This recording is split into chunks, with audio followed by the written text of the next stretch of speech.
You are not living in a first world country. You're living inside a collapsing empire, dressed up in Wi-Fi and debt.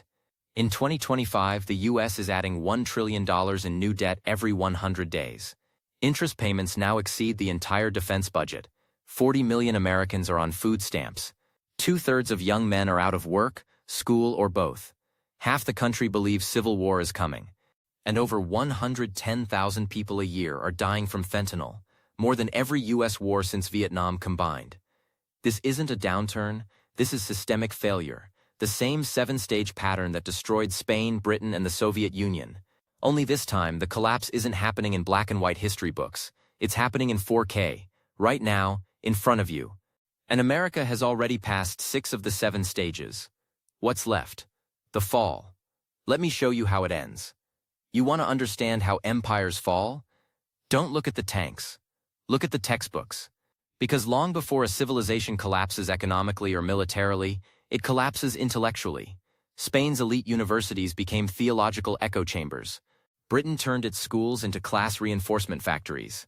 And the Soviet Union? It buried science under ideology until nothing real was left. America is following the exact same curve, except this time it's wrapped in smartphones, student loans, and $10 lattes. In 2025, the U.S. spends over $900 billion annually on education, more than any country on Earth, and yet ranks 23rd in math, 17th in reading, and 29th in science out of 37 developed nations. We are paying top dollar to raise the dumbest generation of Americans in a century. And here's the part that should scare you. It's not an accident. It's engineered collapse. Let's talk outcomes. In 1970, the average 18-year-old could write a coherent essay, calculate compound interest, and name all 3 branches of government. Today, over 40% of high school graduates are functionally illiterate. College students need remedial math. Basic civic knowledge has vanished. In 2023, only 13% of 8th graders in the U.S. scored proficient in U.S. history. We are literally forgetting who we are, while convincing ourselves it's progress. Why? Because somewhere along the line, the American education system stopped being about knowledge and became about management. Classroom time is spent preparing for standardized tests. Teachers are drowning in bureaucracy. And the entire system is driven not by results, but by compliance. Real education is dangerous to collapsing empires. It breeds questions. And context, in a dying superpower, is forbidden. But it gets worse. While the K-12 system decays, college has mutated into a debt trap. As of 2025, student loan debt exceeds $1.7 trillion. The average graduate owes $37,000. And for what? A piece of paper that no longer guarantees employment, let alone prosperity. The empire once told its youth, study hard and rise. Now it says borrow hard and pray. And even the elite institutions? They've become ideological mills. Harvard's endowment hit $50.7 billion in 2024, yet most of its students graduate knowing more about grievance studies than geopolitics, energy systems, or economics. That's not education. That's indoctrination wearing a mortarboard. The end of learning is the beginning of collapse. Because when your population can't distinguish propaganda from policy, when your engineers can't build, when your historians can't remember, when your voters can't do math, you're not running a democracy. You're running a daycare, and daycare can't defend an empire. Here's what most people get wrong. Collapsing empires don't die because they can't invent. They die because they can't maintain. They can build brilliant weapons, stunning cities, even miracle medicines, but they can't get those things to the people who need them. Spain lost its colonies while its own peasants died of curable infections. Britain pioneered modern surgery while its working class rotted in industrial slums. The Soviets had the best doctors in the world, but no medicine on the shelves. America? We spend over $4.5 trillion a year on healthcare. That's $13,000 per person, the highest in the developed world, and yet we rank 68th in life expectancy, just behind Lebanon. Our infant mortality rate is worse than Cuba's. Our obesity rate is the highest in human history, and we call this system world-class. That's not healthcare. That's collapse in scrubs. Let's talk about how the system actually works. You don't pay for care. You pay for coding, billing, legal review, insurance negotiation, pharma markup, and bureaucracy. 70 cents of every healthcare dollar in America goes to administration, not treatment, not innovation, not patients. And what does that buy us? An epidemic of chronic illness. 1 in 2 Americans now lives with at least one chronic disease, and 1 in 4 with multiple. Diabetes, hypertension, autoimmune disorders, depression, cancer, all exploding. Not because we're uniquely cursed, but because our food, environment, and medical industrial complex are all optimized for profit, not health. Pharmaceutical companies spend more on TV ads and lobbying than they do on research. The average new drug costs $3,500 per month, and that's with insurance. Insulin, which costs $6 to produce, is sold for $275 in the US, and Americans just take it. Not because they want to, but because they're terrified of dying. That's not a market. That's extortion. And here's the final dagger. Healthcare has now become the #1 cause of bankruptcy in America. 2/3 of all bankruptcies are tied to medical bills, even for the insured. You can go to the ER with a broken arm and leave with a $30,000 bill. Meanwhile, the system still can't handle a real crisis. COVID shattered hospitals. The opioid epidemic killed over 100,000 Americans in 2023 alone. And still, the empire refuses to admit the obvious. Its health system is a Ponzi scheme of paperwork, pain, and profit. When the people can no longer afford to heal, when sickness becomes a business model, when the hospital becomes a factory of debt, collapse is not coming. It's already billing you.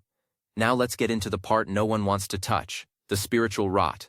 Because long before the Roman Empire crumbled under barbarian siege, its men had already stopped fighting. Long before Spain lost the New World, its noble class became effeminate and obsessed with fashion. And before the Soviet Union fell, it had generations of broken homes, fatherless sons, and alcoholic men crushed by bureaucracy. The final collapse doesn't come from bombs. It comes when the backbone of a civilization, the family, the father, the masculine identity disappears. And that's exactly where America is right now. In 2025, 25% of all children in the US live without a father. In Black communities, it's over 65%. This isn't just a statistic, it's a death sentence for social cohesion. Fatherless children are 4 times more likely to be poor, 7 times more likely to become pregnant as teens, 9 times more likely to drop out of school, and 20 times more likely to end up in prison. You want to know why the empire feels like it's unraveling at the seams? Start with the homes where boys are raised by screens instead of strength. We are in the middle of a full-blown masculinity collapse. Testosterone levels have fallen over 50% since 1973. Sperm counts are down by the same amount. Young men are dropping out of work, school, and relationships. 1 in 3 men under 30 hasn't had sex in a year. 1 in 4 is neither employed nor in school. And instead of addressing this crisis, the empire mocks it. Masculinity is labeled toxic. Fatherhood is optional. And stoicism, discipline, and leadership replaced by therapy speak, TikTok, and self-medication. But here's what most people don't realize. Every empire needs strong men to function. They build, they defend, they mentor, they provide. When they collapse, the whole system collapses with them. And that's what we're watching right now. A society where masculinity is criminalized, fatherhood is optional, and young men are told they're the problem. The results are everywhere. School shootings, suicides, addiction, nihilism. We're not building leaders.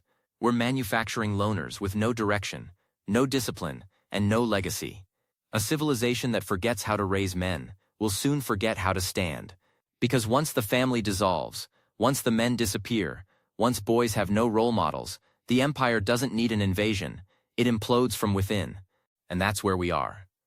Most people think collapse begins in cities, but they're wrong. The real implosion happens in the suburbs, because that's where the empire built its illusion of prosperity. Spain had colonial villas, Britain had its industrial slums, the Soviets had their concrete block housing. America, we built a $1 trillion mirage of safety, comfort, and status, and now it's crumbling. As of 2025, more than half the U.S. population lives in suburbs, yet these areas are some of the most financially fragile, logistically unsustainable, and emotionally hollow places ever designed. They were never built to last, they were built to sell. And now they're collapsing under their own weight. Let's start with the economics. The average suburban household carries over $150,000 in mortgage debt, $17,000 in credit card debt, and 2 car payments, just to survive. Property taxes are exploding as local governments try to fund crumbling infrastructure that's been stretched across dozens of miles. Suburbs require everything to be driven to groceries, schools, hospitals, jobs, even recreation. That means massive dependency on cheap fuel, stable supply chains, and reliable infrastructure, and every one of those is breaking. Fuel prices surged 35% from 2021 to 2024, and another OPEC squeeze or a dollar crash will double them again. Suburban life only works when gas is cheap. Take that away, and the illusion dies overnight. Now layer in aging infrastructure. Suburban roads are falling apart. Sewers back up. Bridges decay. Most were built in the 50s, 60s, and 70s, with a 50-year lifespan. Guess what? The lifespan's over. And the cost to repair it all? $2.6 trillion, according to the American Society of Civil Engineers. But the money isn't there. Towns are broke. States are broke. The federal government is drowning in debt. So what happens when the next heat wave hits and the power grid fails? What happens when food trucks can't make the 40-mile delivery into a cul-de-sac? Suburbs don't have resilience. They have distance. And distance is a liability in collapse. But here's the real sickness. Suburban life isn't just unsustainable economically. It's emotionally bankrupt. Communities don't walk. They don't gather. They don't share. They isolate. In 2023, over 36% of suburban adults reported chronic loneliness, higher than both rural and urban populations. Kids grow up on tablets, adults live on next-door drama, and the American dream house, it's now a prison of debt, surveillance, and silence. The empire's most iconic promise, a home, a yard, a car, and safety, is now the slowest trap in history. Because when the collapse comes, the suburbs won't riot, they'll rot. If you want the most undeniable sign that an empire is dying, don't look at its GDP, look at its birth rate. Because when a civilization stops reproducing, it's not just in decline, it's in terminal descent. Spain hit this wall in the 1600s. Its birth rate fell so low that it imported labor from colonies just to keep farms working. Britain saw its fertility plummet after World War I, never to recover. The Soviets, already riddled with alcoholism, economic collapse and repression, saw a fertility crisis explode in the 1980s, right before the curtain fell. And now, America is there. Right now. In 2024, the U.S. total fertility rate hit 1.6 births per woman. That's far below the 2.1 replacement rate needed to sustain a population. And among educated women, urban dwellers, and Gen Z, the rate is below 1.4. At these levels, society doesn't just shrink, it implodes. Within 2 generations, the working-age population collapses. Schools shut down. Pension systems go bankrupt. The tax base evaporates. And yet the empire acts like it's normal. It's not. It's the deepest civilizational crisis we've faced in 100 years. So what's causing it? Start with the economics. Children are no longer a joy, they're a liability. The average cost of raising one child to 18 in America is now $310,000, not including college. In major cities, that figure can hit $500,000. Housing costs, childcare, food, healthcare, it's all spiraling. But here's what no one wants to admit. We engineered this collapse. We told women that motherhood was oppression. We told men that fatherhood was toxic. We built a society where marriage is risky, families are fractured, and work consumes all. In 2025, 45% of millennials say they don't want kids, not because they hate children, but because they can't imagine a world stable enough to raise them in. Even immigration won't save us. Birth rates across Latin America and Asia are collapsing too. China is already in freefall. South Korea's fertility rate is 0.72, the lowest in recorded human history. That's not a demographic dip, that's extinction-level math. And without a new generation to replace the old, the economy stops. Innovation stops. Culture decays. War becomes impossible. Because there are no young men left to fight. That's what terminal empires look like. Not fire, not blood, just silence. Empty schools, empty playgrounds, empty future. America isn't dying from external attack. It's vanishing from within. One unborn child at a time. Let me tell you what holds an empire together. Not tanks, not taxes, not territory. It's trust. Trust in institutions. Trust in law. Trust in neighbors. When that goes, everything else follows. Spain lost it in the 17th century, when the monarchy debased currency and sold titles to the highest bidder. Britain lost it during the post-war betrayals, rationing, labor strikes, broken promises. The Soviets lost it when Chernobyl exploded and Moscow lied. Once the population knows they're being lied to, once they stop believing the system serves them, the collapse isn't theoretical, it's psychological. And that's where we are. Right now. In 2025, trust in American institutions is at historic lows. Only 19% trust Congress, 14% trust the media. Even the Supreme Court, once a symbol of stability, now polls below 30%. Churches, schools, elections, police, military, every pillar of society has been poisoned. And the people feel it.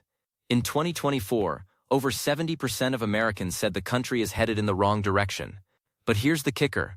They don't agree on what the right direction is. That's not just a divided country. That's a country in pre-collapse psychosis. And it gets worse. Trust between citizens has collapsed too. Online, we self-segregate into algorithmic tribes. In person, we avoid eye contact. Neighborhoods are no longer communities, they're liability zones. According to Pew, 36% of Americans say they trust most people, down from 58% in 1972. Civic groups are dying. Volunteerism is collapsing. Political violence is rising. In 2023 alone, the FBI tracked over 300 politically motivated attacks and threats. And the courts? They've become weapons. Prosecutors, judges, even juries are now judged not by fairness but by party affiliation. Without trust, contracts don't hold. Elections don't matter. Justice becomes vengeance. And the economy? It begins to fray. Why save if you don't trust the banks? Why invest if you don't trust the government? Why build if you believe collapse is coming? That mindset is spreading and fast. In 2024, gun ownership hit a new record. So did bunker sales. So did private security hires. That's not resilience. That's a society quietly preparing for failure. Every empire dies twice. First, when it loses faith in itself. Then, when the world follows. America has already passed the first death. The second? It's on the calendar. And we're running out of pages. Here's the thing they never teach you in economics class. Meaning is infrastructure. You can't run a society on GDP alone. You need purpose, identity, belief. Without it, everything else. Money, laws, borders, even time itself starts to break down. The Spanish Empire believed it was chosen by God. The British Empire believed it was spreading civilization. The Soviet Union believed in communism, flawed as it was. In America, we used to believe in freedom, opportunity, progress. But by 2025, we believe in nothing, and we feel it. That hollow ache in your chest when you scroll for hours? That dread when you wake up and can't explain why? That's not personal failure. That's a system-wide spiritual collapse. Let's look at the symptoms.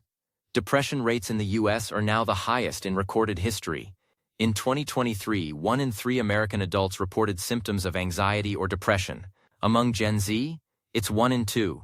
Suicide is the second leading cause of death for people under 35, and antidepressant prescriptions have quadrupled since 1990. This isn't a mental health crisis. It's a meaning crisis. The empire gave people material comfort but stole their purpose. And now that comfort is evaporating, they're left with nothing to fall back on. Why? Because we destroyed the old sources of meaning. Family? Collapsing. Faith? Mocked. Community? Fragmented. Work? Hollow and precarious. Patriotism? Polarized beyond recognition. So what's left? Consumption. Distraction. Identity politics. Manufactured outrage.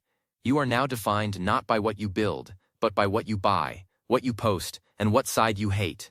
And that's not a culture. It's a slow suicide. Even our art is dying.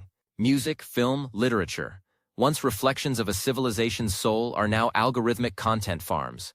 Studios remake the same movie 12 times. Charts are filled with recycled hooks. Social media trains you to speak in slogans, argue in memes, and express yourself through branding. When culture becomes content, and content becomes noise, we lose the ability to transmit wisdom, memory, or truth. And without truth, a civilization cannot survive. This is what collapse looks like when the lights are still on. Not explosions, not invasions, but a quiet vanishing of everything that made us human. We don't create anymore. We don't believe. We perform, we cope, and we pretend. But meaning doesn't return on its own. Once lost, it has to be rebuilt. And empires this late in the game? They usually don't. Most people don't realize this, but every great civilization collapses the moment it loses control of the future. Not the weapons, Not the economy. The future. Because when a society can no longer plan, when it lives minute to minute, week to week, election to election, it's already in free fall. Spain tried to finance the next century with gold from ships that sank. Britain leveraged its future to pay for past wars. The Soviet Union promised utopia by 1980 and couldn't make it to 1990. And America? We now run the most powerful nation in human history on vibes and quarterly earnings. The average lifespan of a U.S. company on the S&P 500 is now less than 20 years, down from 60 in 1960. Startups are built to exit, not endure. Politicians govern for polls, not posterity. And citizens, they can't even imagine 10 years from now. In 1970, over 70% of Americans said they believed the future would be better than the present. In 2023, that number fell to 19%. That's not just pessimism. That's collapse of temporal coherence. The shared belief that time is real, the future is buildable, and sacrifice today means prosperity tomorrow. Without that, everything turns short-term. Everything becomes consumable. And eventually, nothing works. Look at our fiscal policy. We borrow $2 trillion per year just to keep the machine running. No plan to pay it back. No goal beyond the next debt ceiling vote. Infrastructure bills are riddled with pork. Energy policy changes every 4 years. Immigration laws are passed and ignored.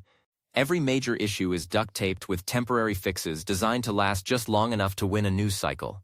And here's what that does. It kills long-term capacity. Bridges don't get built. Power grids don't get modernized. Kids don't get educated for jobs that don't exist yet. Because no one's thinking 20 years out. They're thinking 20 hours out. Maybe this even infects our personal lives. Americans now change jobs every 3.2 years. Move every 5. Buy phones every 2. We are a nation of reset buttons. Permanence is seen as weakness. Commitment is instability. And the attention span of the average adult has dropped below 8 seconds, shorter than a goldfish. We scroll, we skim, we swipe, but we never sit with anything. Not time, not ideas, not people.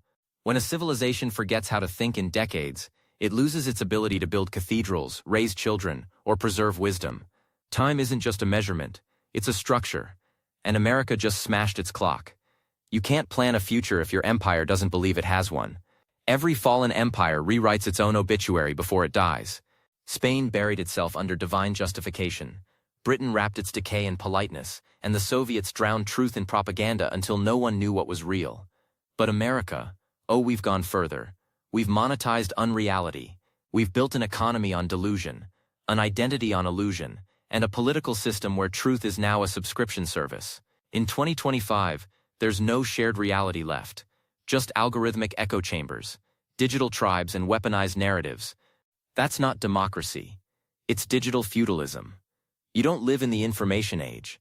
You live in the disinformation empire. Here's the math of madness. Every day, Americans consume over 100,000 words of media, the equivalent of a novel, but with zero context and negative coherence. Over 70% of Americans now get their news from social media, which is engineered not to inform but to inflame. TikTok, X, Instagram, YouTube. They don't sell information. They sell emotion.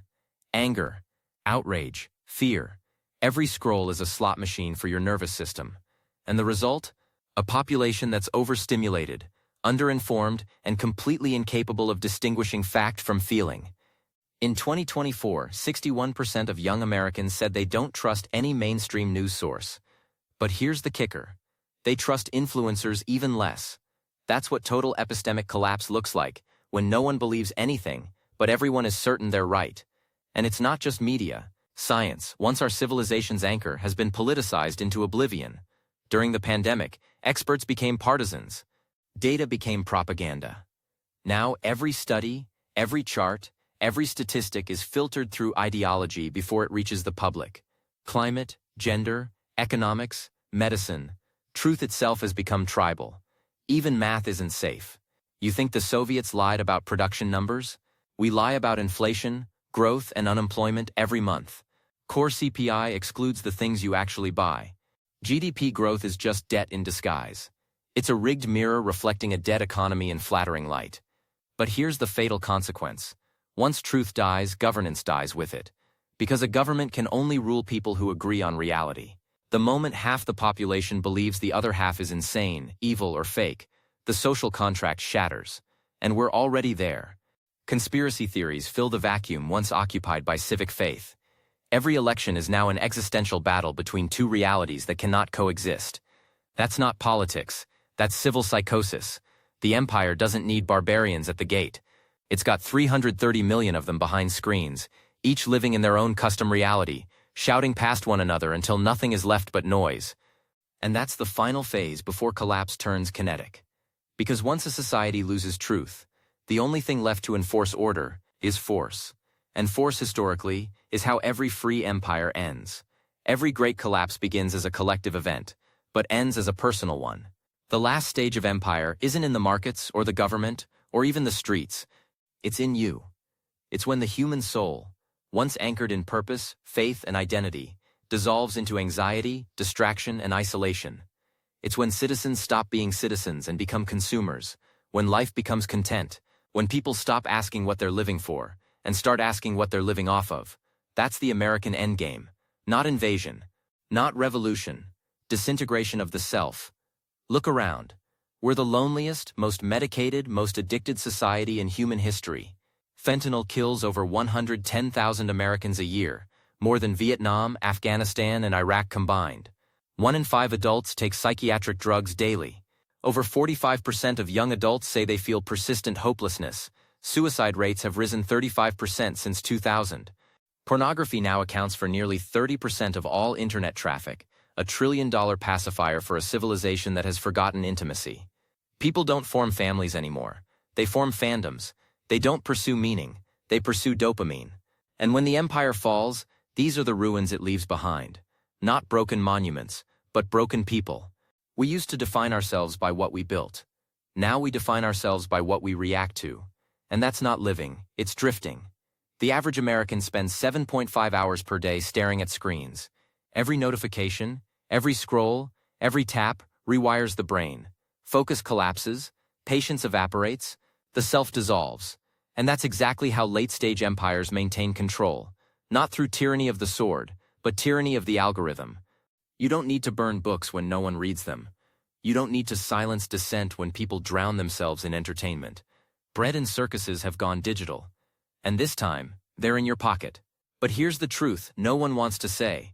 The empire isn't just collapsing around us, it's collapsing within us. Every debt crisis, every lie, every war, every distraction, all of it begins with our collective refusal to face reality, to take responsibility, to live with discipline and meaning. The empire was built by builders. It's being destroyed by spectators. The Spanish had silver. The British had ships. The Soviets had ideology. We have screens. And every tap, every post, every hollow debate is another chisel mark on the statue of what we used to be. The final collapse doesn't come with explosions. It comes with exhaustion. When people are too numb to care, too tired to rebuild, too distracted to notice the silence between notifications, that's when the empire dies for good. Not in Washington, not on Wall Street, but in the hearts of the people who stopped believing they could matter. And that's where we are. Not on the brink. Inside the fall. You've seen the pattern, the debt, the division, the decay, the delusion. Spain collapsed with silver in its vaults. Britain collapsed with colonies still under its flag. The Soviet Union collapsed while its leaders were still giving speeches. Empires don't fall when they're weak. They fall when they pretend they're invincible. And now it's our turn. America has checked every box: the financial recklessness, the cultural rot, the vanishing middle class, the lost trust, the hollow government, the dying future. The only thing left is speed. And when the collapse hits, it won't be slow, it will be instant. One market crash, one blackout, one election too broken to believe. That's all it takes. The empire won't warn you. It will vanish beneath your feet while everyone's still arguing about hashtags. So now you have a choice.